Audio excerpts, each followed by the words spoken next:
नहीं जी, खबरें बहुत ज़्यादा जमा हो गई हैं। कुछ ऑस्ट्रेलिया से खबरें हैं और कुछ पीसीबी से खबरें हैं।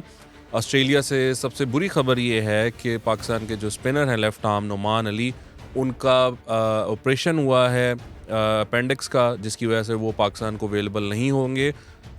उनकी रिप्लेसमेंट कौन है वो भी हम आपको बताएंगे।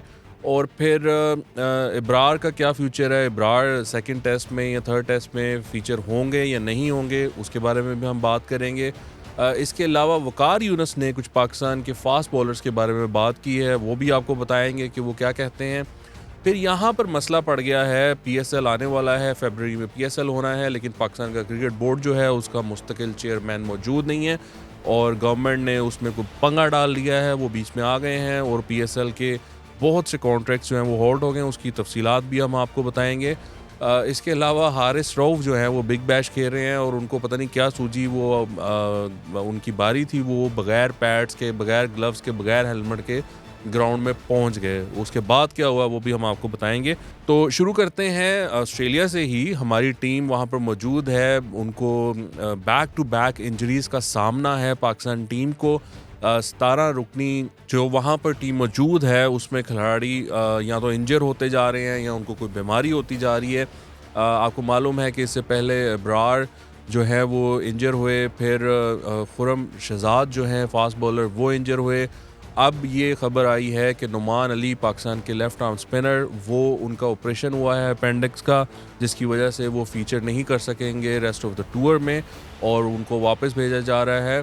और उनकी रिप्लेसमेंट जो है वो अप्रूव हो गई है मोहम्मद नवाज़ की शक्ल में। मोहम्मद नवाज़ जाएंगे Australia as soon as possible और वो नुमान को रिप्लेस करेंगे। नुमान अली टेस्ट मैचेस में पाकिस्तान के लिए काफ़ी सूदमंद साबित हुए हैं। अब देखना होगा कि नवाज़ को खेलने का मौका भी मिलता है या नहीं मिलता है, क्योंकि साजिद खान जो कि इब्रार की रिप्लेसमेंट थे वो ऑलरेडी जा चुके हैं, वो ऑफ स्पिनर हैं। तो मुझे लगता ये है कि गालबन अगर पिच में कोई टर्न हुआ तो वो उसे साजिद को ही खिलाया जाएगा। अब ये देखना होगा कि फ़हीम अशरफ के साथ कंटिन्यू करते हैं या नहीं कंटिन्यू करते हैं। खुरम भी नहीं खेलेंगे तो खुरम की जगह मोहम्मद वसीम जूनियर आएंगे या हसन अली आएंगे। हम आपको इससे भी अपडेट करेंगे जैसे ही इस बारे में ख़बर आएगी।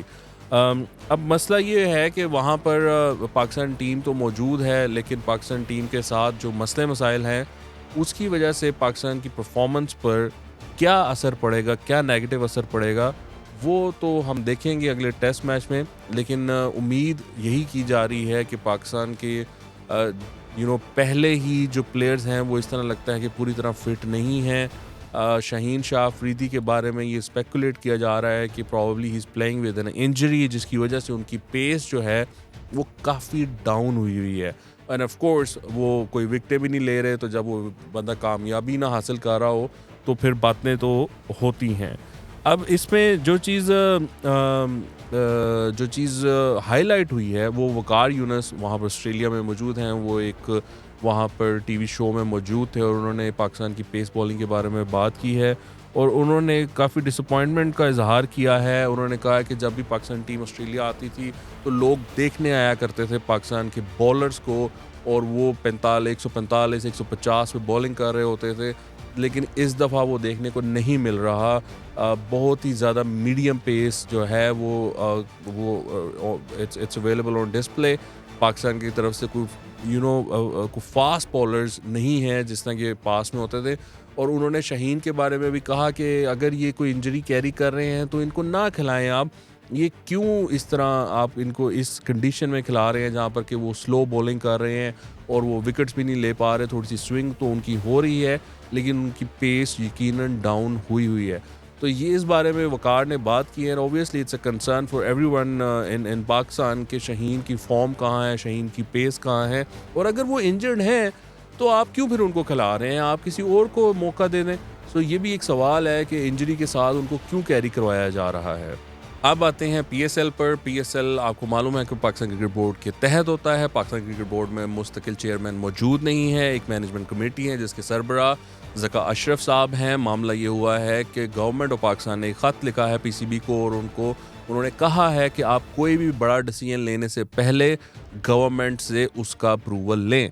अब इसमें मसला ये चीज़ आ रही है कि पीएसएल के जो मीडिया राइट्स हैं वो दिए जाने हैं, लेकिन उस पे काम रुका हुआ है। इसके अलावा कुछ 7-8 कॉन्ट्रैक्ट्स और भी होने वाले हैं। आपको मालूम है कि जब आप इतना बड़ा टूर्नामेंट करवाने जाते हैं तो मुख्तलिफ़ किस्म के मामला जो हैं वो उसके टेंडर्स, उनके कॉन्ट्रैक्ट्स किए जाते हैं कि आपने ये करना है, आपने ये करना है, आपने ये करना है मुख्तलिफ़ कंपनियों के साथ। तो वो सब कुछ रुका हुआ है क्योंकि बोर्ड के अंदर एक इज़्तिराब की कैफ़ियत है, कन्फ्यूजन है कि क्या होने जा रहा है, क्या होगा ये पीएसएल के लिए, क्या हमें हर फ़ैसले के लिए वज़ीर-ए-आज़म से अप्रूवल लेना पड़ेगा। तो ये एक कन्फ्यूजन का मामला चल रहा है और इसकी वजह से पीएसएल जो है वो इफ़ेक्ट होगा और इस तरह लग रहा है कि पीएसएल के इंतज़ामात जो सुस्त रवि का शिकार है इस टाइम। अब उसमें गवर्नमेंट क्या इंटरवीन करती है, क्या फर्दर डायरेक्शंस देती है, किस तरह वो स्मूथ करती है इन मामलात को, वो तो हम आने वाले वक्तों में देखेंगे। फिर ये हुआ कि हारिस रऊफ़ साहब वो मौजूद हैं ऑस्ट्रेलिया में। आपको मालूम है बिग बैश लीग खेल रहे हैं। उनके जाने के वक्त भी एक इशू बना हुआ था उनको एनओसी देना है या नहीं देना, क्योंकि उन्होंने टेस्ट मैचेस खेलने से इनकार किया था। बहरहाल वो पहुंच गए हैं वहाँ पर और वहाँ पर मेलबर्न स्टार्स की तरफ से खेल रहे हैं। लेकिन हुआ ये कि मैच की आखिरी गेंद थी और हारिस रऊफ़ की बारी आ गई। वो 11वें नंबर पे खेल रहे थे, तो वो बग़ैर पैड के, बग़ैर हेलमेट के, बग़ैर ग्लव्स के ग्राउंड में उतर आए। तो वो जब वहाँ पे पहुँचे क्रीज़ पर, तो अंपायर ने इंटरवीन किया। उन्होंने कहा भैया आप इस तरह नहीं खेल सकते, इवन दो कि आखिरी गेंद है और आप नॉन स्ट्राइकर एंड पे हो, आपको फिर भी अपनी सेफ्टी के लिए हेलमेट, ग्लव्स की ज़रूरत है। तो फिर उन्होंने हेलमेट और ग्लव्स मंगवाए और वो उन्होंने पहने, लेकिन पैड उन्होंने फिर भी नहीं पहने। जो बॉलर थे सैम्स, वो भी थोड़े से अनोए हुए कि ये क्या हो रहा है। कमेंटेटर ने कहा कि ये लग रहा है कि कोई सर्कस चल रहा है ग्राउंड में। So that's sort of unprofessional of Haris Rauf to do that. You sort of representing Pakistan when you were playing in a foreign league, तो उनको रिस्पॉन्सिबिलिटी का इज़हार करना चाहिए था, मुज़ाहरा करना चाहिए था। अपना भैया आप कम अज़ कम सामान तो पूरा लेके ग्राउंड में उतरो ना। तो वो ये बात होगी ना कि बाहर गाँव जाके बदनाम तो ना कराओ हमें। आपके देखने का बहुत शुक्रिया। आपसे फिर मुलाकात होगी। खुदा हाफ़िज़।